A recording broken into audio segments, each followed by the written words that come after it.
Assalamualaikum warahmatullahi wabarakatuh. Perkenalkan, nama saya Sarah dari Prodi Manajemen Bisnis Syariah kelas 2F.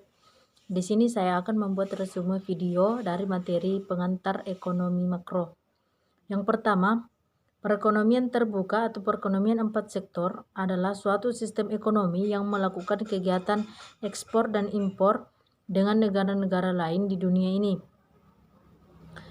Komponen pengeluaran agregasi: yang pertama, pengeluaran konsumsi rumah tangga; yang kedua, investasi perusahaan; yang ketiga, pengeluaran pemerintah; dan yang keempat, ekspor dan impor.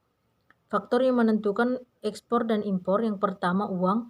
Uang adalah alat tukar atau instrumen yang cukup penting dalam proses konsumsi ekonomi. Uang diciptakan dalam perekonomian dengan tujuan untuk melancarkan tukar-menukar dalam perdagangan.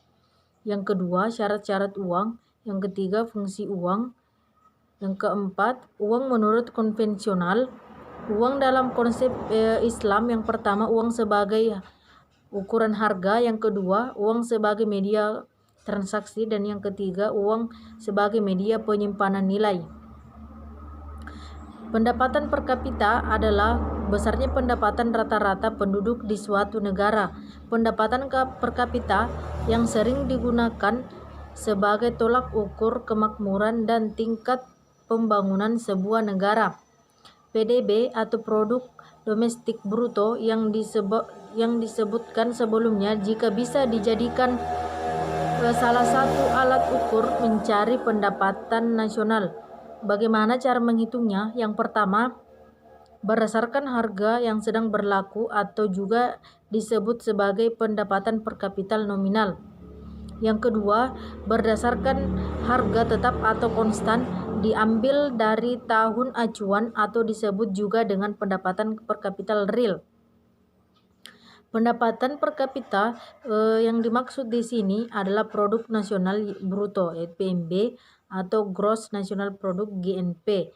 Produk yang karena PNB dia akan berbeda dengan PNB karena memasukkan pendapatan sektor di luar negeri.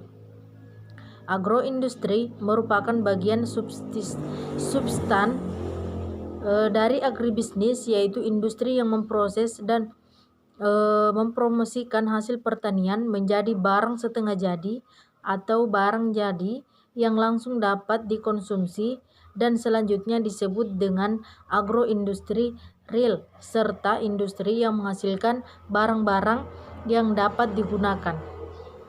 Sekian dari saya. Wassalamualaikum warahmatullahi wabarakatuh.